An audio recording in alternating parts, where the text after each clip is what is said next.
नमस्कार दोस्तों।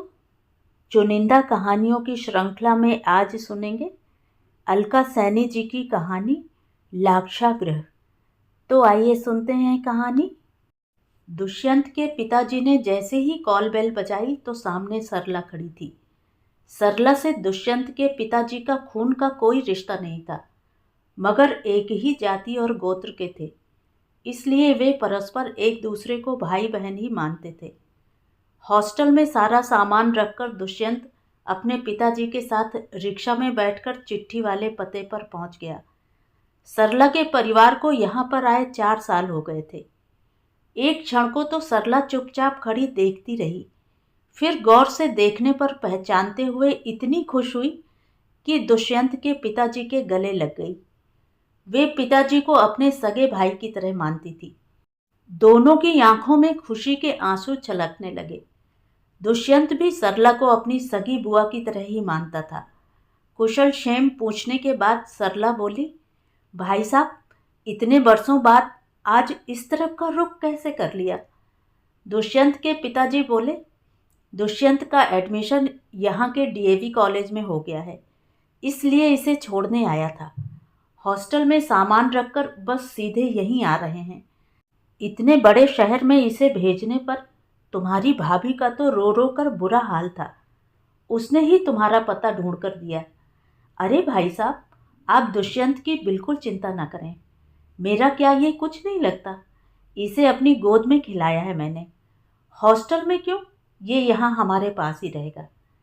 नहीं नहीं, कॉलेज के अंदर ही हॉस्टल है, इसलिए इसे पढ़ाई में कोई दिक्कत नहीं आएगी। बाकी जब इसका मन हुआ करेगा तो ये आ जाया करेगा आप लोगों के पास।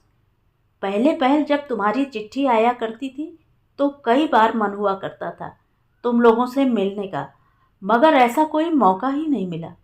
अब जब दुष्यंत खुद यहाँ पढ़ने आ गया है तो जैसे ही सरला की चिट्ठी मिली थी तो सबके मुरझाए चेहरे खिल उठे थे। जब से दुष्यंत का एडमिशन चंडीगढ़ के सबसे बड़े कॉलेज में हुआ था, तब से सबके दिलों में अजीब सी घबराहट हो रही थी। उसकी माँ तो बार बार यही कह रही थी, कैसे रहेगा मेरा बेटा इतने बड़े शहर में, जहाँ न कोई जान है न कोई पहचान है। दुष्यंत के पिताजी माँ को हौसला देते हुए बोले, अरे उसने अकेले शहर में थोड़े रहना है, हॉस्टल में रहेगा, जहाँ इतने बच्चे और भी तो होंगे। पता नहीं कितनी दूर दूर से बच्चे आते हैं उस कॉलेज में पढ़ने के लिए। हम तो बहुत भाग्यवान हैं जो हमारा लाडला वहाँ पढ़कर खानदान का नाम रोशन करेगा। लोग तो तरसते हैं वहाँ पढ़ने के लिए। सब अपनी अपनी बातें कर रहे थे, परंतु किसी को ये ध्यान ही नहीं था कि दुष्यंत के मन पर क्या बीत रही है। उसके मन में भी तरह तरह के विचारों की उथल पुथल मची हुई थी। वह इतने वर्षों में कभी भी तो अपने माँ के बगैर नहीं रहा था। रात के समय तो अब भी उसे अकेले सोने में डर लगता था और माँ की मौजूदगी उसे बहुत तसल्ली देती थी। पर उसे न चाहकर भी पढ़ाई के वास्ते जाना तो पड़ेगा ही। तभी दुष्यंत के बड़े भैया को याद आया कि उनके पुराने पड़ोसी भी तो आजकल चंडीगढ़ में ही तो रह रहे थे। फिर माँ को याद आया कि शुरू शुरू में उनकी चिट्ठी कई बार आती थी। फिर काफ़ी देर ढूंढने के बाद माँ को उनकी चिट्ठी मिल गई। दुष्यंत की माँ वह चिट्ठी उसके पिताजी को दिखाते हुए बोली, सरला दीदी के परिवार को कितने साल हो गए यहाँ से गए हुए। अब तो उनकी कोई चिट्ठी भी नहीं आई काफ़ी समय से। पता नहीं वे लोग पहचानेंगे भी या नहीं। सरला के 2 बेटे थे। वे लोग जब दुष्यंत के पड़ोस में रहते थे तब दोनों परिवारों का एक जगह उठना बैठना था। फिर जब उनके बड़े बेटे मुकेश की नौकरी चंडीगढ़ के एक बैंक में लग गई तो वे लोग वहाँ से चले गए थे। शुरू शुरू में बातचीत होती रही, फिर दूर होने के कारण मेल जोल कम होता गया। उसके पिताजी ने उसकी माँ को वह चिट्ठियाँ संभाल कर रखने की हिदायत दी, जिनके मिलने पर सबके चेहरे, खास करके दुष्यंत का मुरझाया चेहरा खिल उठा था। फिर वह दिन भी आ गया जब दुष्यंत अपने पिताजी के साथ बस में बैठकर अपने सारे सामान के साथ चंडीगढ़ की तरफ रवाना हो गया। उसकी माँ का तो रो रो कर बुरा हाल था। पहली बार जो अपने जिगर के टुकड़े को अपने से अलग कर रही थी। यही सारी बातें सोचते सोचते पिताजी किसी दूसरी दुनिया में खो गए थे। अचानक सरला ने उनका ध्यान भंग किया। सरला ने अपनी बहू को चाय नाश्ते के लिए आवाज लगाई। सामने उनके बड़े बेटे मुकेश की पत्नी खड़ी थी। मुकेश और दुष्यंत हम उम्र ही थे। इस तरह उसका परिचय शिवानी भाभी से हुआ। बस तब से जब भी कोई त्योहार होता, सरला शिवानी भाभी से फ़ोन कर उसे बुलवा लेती। शिवानी भाभी भी स्वभाव की बहुत ही नेकदिल औरत थी। वह दुष्यंत को सगे देवर से भी ज़्यादा स्नेह करती थी। इस तरह एक अजनबी शहर में दुष्यंत को अपनों का एक आशियाना मिल गया था।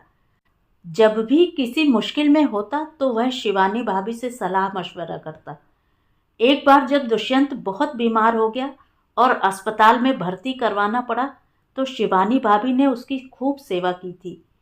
इस तरह दुष्यंत उस परिवार का हमेशा के लिए कर्जदार हो गया था। उनके अपनेपन में उसकी पढ़ाई के 5 वर्ष कैसे बीत गए उसे पता ही नहीं चला। कॉलेज पूरा होते ही दुष्यंत के अच्छे अंकों के कारण लंदन की एक कंपनी में उसे नौकरी मिल गई, पर वहां जाकर भी वह उस परिवार के स्नेह को भुला नहीं पाया और वह कभी फ़ोन से तो कभी पत्र द्वारा उनसे संपर्क में रहता। जवाब में शिवानी भाभी भी चिट्ठी ज़रूर लिखती। जब दुष्यंत को लंदन गए 2 वर्ष बीत गए तो सरला बुआ को उसकी शादी की चिंता होने लगी। उन्होंने शिवानी भाभी से चिट्ठी लिखकर दुष्यंत की जन्म पत्री मंगवाने को कहा। कुछ समय बाद दुष्यंत के लिए श्वेता का रिश्ता आ गया। उसके चाचा जी उसी कॉलेज के वाइस प्रिंसिपल थे। दुष्यंत खुद को बहुत खुशकिस्मत समझने लगा। इतने बड़े घर की और पढ़ी लिखी लड़की पाकर वह बहुत खुश था। वह कभी कभी पत्र द्वारा लंबी लंबी कविताएं लिखकर श्वेता से अपने प्रेम का इजहार करता और अपने आने वाली जिंदगी के रंगीन सपने बुनता। श्वेता भी दुष्यंत जैसे होनहार और सीधे साधे लड़के को पाकर बहुत खुश थी। आखिर दोनों विवाह बंधन में बंध गए। श्वेता बड़े शहर में पली बढ़ी थी, इसलिए उसे दुष्यंत के घर का माहौल और पहनावा कतई पसंद नहीं आया, पर वह ये जानती थी कि कुछ दिनों बाद ही तो उन्हें लंदन चले जाना है। विवाह से पहले ही उसके लंदन जाने का सारा बंदोबस्त दुष्यंत ने कर लिया था, क्योंकि इतनी दूर से बार बार आना जाना कहाँ संभव था। मगर जैसे ही हवाई जहाज ने जमीन पर लैंड किया, वैसे ही दुष्यंत के मन ने अतीत की यादों से वर्तमान के धरातल पर लैंड किया। जब से श्वेता से उसकी शादी हुई थी, दुष्यंत 3 वर्षों में अपने घर इंडिया एक बार भी नहीं आ पाया था। इस बार दिवाली पर उसका मन था कि वह इत्मीनान से अपने माता पिता और भाई बहन के पास रहे। उसका मन था कि इस बार सब साथ में मिलकर दिवाली मनाए। वह चाहता था कि श्वेता भी उसके घर के संस्कारों को समझे और अपनाए, ताकि भावी पीढ़ी में भी उसके खानदान के संस्कार आ सकें। दिवाली से एक दिन पहले वह चंडीगढ़ जाकर अपने जानने वाले सब दोस्तों और रिश्तेदारों से मिलना चाहता था।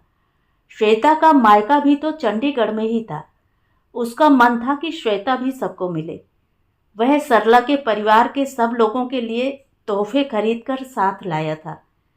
इतने वर्षों में वह एक पल को भी तो सबकी आत्मीयता को भुला नहीं पाया था। दुष्यंत ने कॉल बेल बजाई तो सामने शिवानी भाभी खड़ी थी। शिवानी भाभी ने कई बार पत्र लिखकर दुष्यंत और श्वेता से मिलने की इच्छा जाहिर की थी। जब दुष्यंत ने श्वेता को वहां जाने के लिए कहा था तो श्वेता बोली, तुम अकेले ही चले जाओ ना, मैं कुछ दिन अपने माता पिता के पास भी रह लूँ, मेरी उनसे थोड़ा कोई जान पहचान है। जब दुष्यंत ने काफ़ी जिद की तब जाकर वह वहाँ जाने के लिए मानी। वहाँ जाकर शिवानी भाभी और सरला बुआ का दुष्यंत के प्रति प्यार दिखाना उसे कतई पसंद नहीं आया।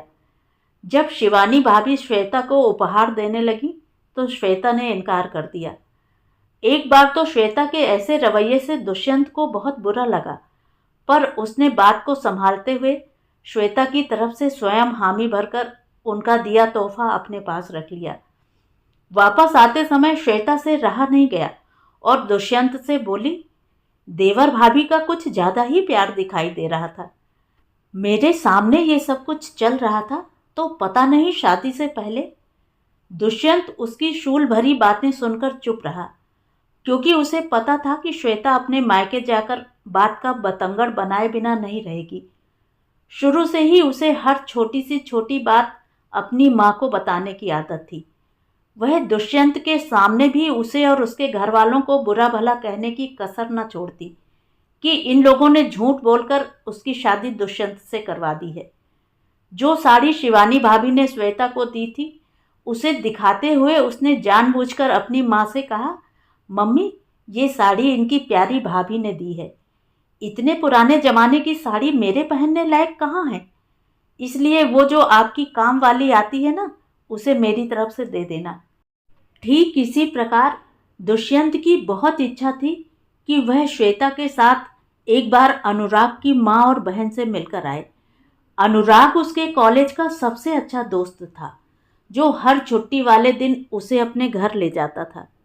कितनी ही बार उसने उसकी माँ और बहन के हाथ का बना खाना खाया था। जब भी वह हॉस्टल के खाने से उकता जाता, तो अनुराग उसे जबरदस्ती अपने घर ले जाता था। जब उसकी नौकरी लंदन में लग गई थी, उसके 1 साल बाद अनुराग का कैंसर के कारण देहांत हो गया था। उसकी माँ उसे अपने बेटे की तरह ही मानती थी और दुष्यंत को देखकर उसकी माँ के आंसू थमते ही नहीं थे। तब से अनुराग की बहन सीमा भी उसे अपने भाई की तरह मानने लगी और हर साल उसे राखी जरूर भेजती। इस बार दुष्यंत काफी समय बाद अपने देश लौटा था, इसलिए वह अनुराग की माँ और बहन को भी अपनी तरफ से कुछ देना चाहता था। पर दुष्यंत की हिम्मत नहीं हुई कि वह श्वेता को अनुराग की माँ से मिलने के लिए कहे, इसलिए वह दुखी मन से अकेले ही चला गया उनसे मिलने, क्योंकि इतनी दूर आकर वह उनसे मिले बगैर नहीं जा सकता था। फिर पता नहीं कब दोबारा इंडिया आने का प्रोग्राम बने। वह अपने चारों ओर दुखों की दुनिया का निर्माण कर रहा था। दुष्यंत के भोलेपन तथा उसके परिजनों दोस्तों से मिलने की उत्सुकता को देखकर कटाक्ष करते हुए श्वेता अक्सर कहा करती थी, तुम चाहे लाख दुनिया के किसी भी अच्छे से अच्छे शहर में रह लो, पर रहोगे देहाती ही। आजकल की दुनिया में ये खोखले रिश्ते नाते क्या मायने रखते हैं। ये सब सुनकर दुष्यंत को बहुत बुरा लगता और मन ही मन वह श्वेता से दूर होने लगा। जो सपने उसने अपनी विवाहित जिंदगी और अपने जीवन साथी के लिए देखे थे, वे एक एक करके धराशायी होने लगे। दुष्यंत को श्वेता के शक्की और संकीर्ण व्यवहार से बहुत दुख पहुंचता और मन ही मन गुस्सा भी आता। वह अपने बीते समय और रिश्ते नातों को कैसे भूल सकता था। इस बात की गवाही उसका मन, उसकी आत्मा कभी नहीं देती थी। एक बार जब दुष्यंत की माँ ने दुष्यंत के किसी काम को लेकर तरफदारी की थी, तो श्वेता ने जहर खाकर मर जाने की धमकी दी थी। तब से माँ ने फिर कभी उसके मामलों में हस्तक्षेप करना उचित नहीं समझा।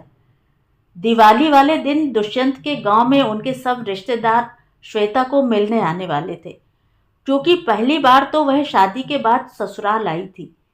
इसलिए दुष्यंत की माँ चाहती थी कि श्वेता उनकी पारंपरिक वेशभूषा घाघरा चोली में तैयार हो। उन्होंने बड़े चाव से उसके लिए खास तौर पर नया परिधान बनवाकर रखा था, परंतु श्वेता ने आदत से मजबूर उसकी माँ की बात को मानने से इनकार कर दिया, यह कहते हुए, दुष्यंत, तुम्हें पता है मैंने ऐसे कपड़े जीवन में कभी नहीं पहने हैं। ना ऐसे कपड़े पहनकर मुझे जोकर बनने का शौक है, जिसमें गांव की गंवार औरतें अपने जिस्म की नुमाइश करती हैं। सब लोग श्वेता का मुंह देखते रह गए। जब सबने उसे मनाने की कोशिश की, तो वह गुस्से में आग बबूला होते हुए कमरे में चली गई और अंदर से कमरा बंद कर लिया, यह कहते हुए, दुष्यंत, मुझे तुम्हारे किसी गंवार रिश्तेदार से मिलने जुलने का कोई शौक नहीं है। अच्छा होता अगर तुम मुझे वहीं चंडीगढ़ मेरे माता पिता के पास ही छोड़ आते। कम से कम यहाँ की व्यर्थ की परंपराओं से तो बच जाती। उस दिन घर का माहौल त्योहार वाले दिन भी श्वेता के बचकाने और अड़ियल व्यवहार के कारण इतना गमगीन हो गया कि दुष्यंत की दिवाली को लेकर सारी इच्छाएं धरी की धरी रह गईं। दुष्यंत का मन बहुत भारी भारी हो रहा था और उससे रहा नहीं गया। अगले दिन अकेले में वह अपने पिता के सामने अपने मन की सारी व्यथा कह बैठा। पिताजी, अब मैं और जीना नहीं चाहता। मैं अपने वैवाहिक जीवन से बहुत तंग आ गया हूँ, इसलिए मैं मरना चाहता हूँ।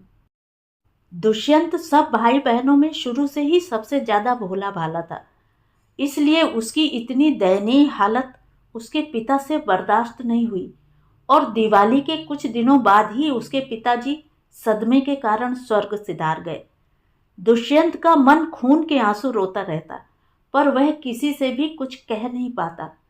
उसे हर पल लगने लगा कि जैसे उसकी वजह से ही उसके पिताजी इस दुनिया से चले गए हैं। वह अपने पिता को न केवल अपना गुरु बल्कि एक अच्छा दोस्त भी समझता था। आज वह अपने आप को उस चौराहे पर अकेला पा रहा था जिस पर कभी उसके पिताजी ने उसकी उंगलियां थामी थी। वह अपने भीतर ही भीतर घुटता जा रहा था। इसी तनाव से आक्रांत होकर एक दिन उसने श्वेता को कहा, श्वेता, जिस तरह से तुम सबके साथ दुर्व्यवहार करती हो और माता पिता का दिल दुखाती हो, तो कहीं उनकी हाय लगने से तुम माँ बनने से वंचित न रह जाओ, क्योंकि माँ बनना ही एक औरत के लिए सबसे सुखदायी पल होता है। बस इतनी बात क्या सुनी कि वह तमतमाकर बोली, अच्छा, अगर मैं बांझ रह गई तो तुम किसी और से शादी कर लेना, तुम्हारे मन की भड़ास भी पूरी हो जाएगी।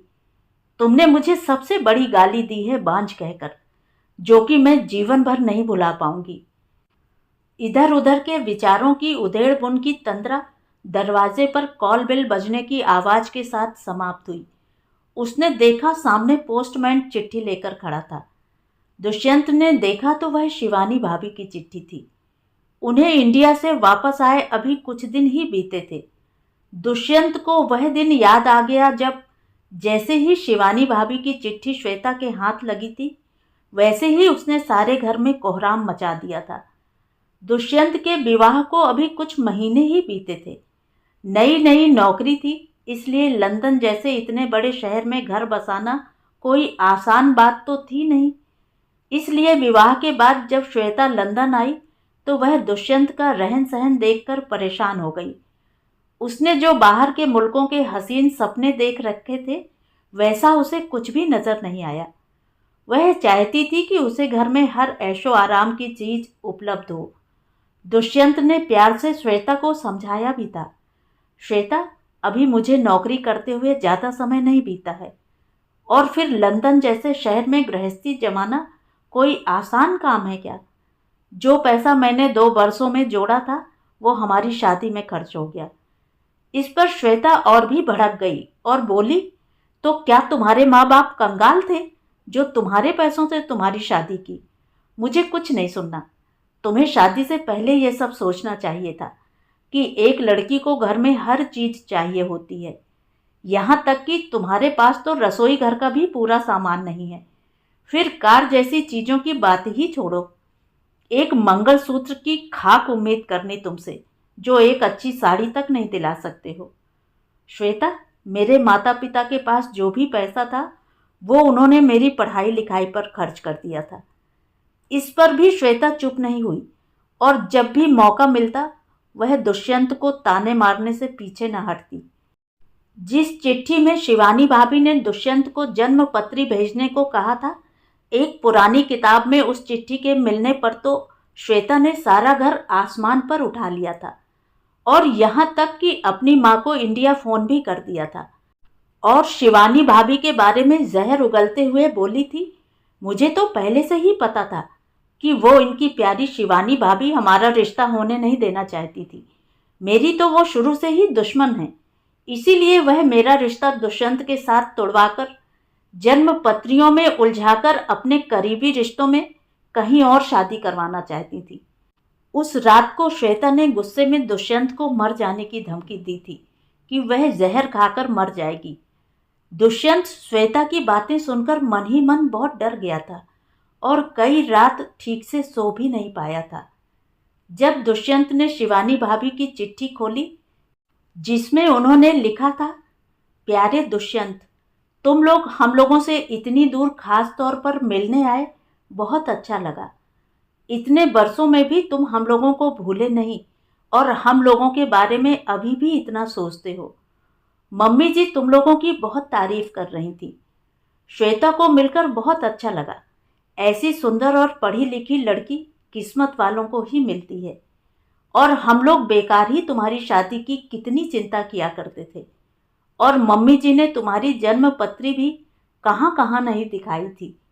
पर जब दिल मिलते हो तो जन्म पत्रियां मिलाना आदि सब रूढ़िवादी विचार हैं। जब भी इंडिया आया करो तो हम लोगों से ज़रूर मिलने आया करो, अच्छा लगता है। तुम्हारी भाभी।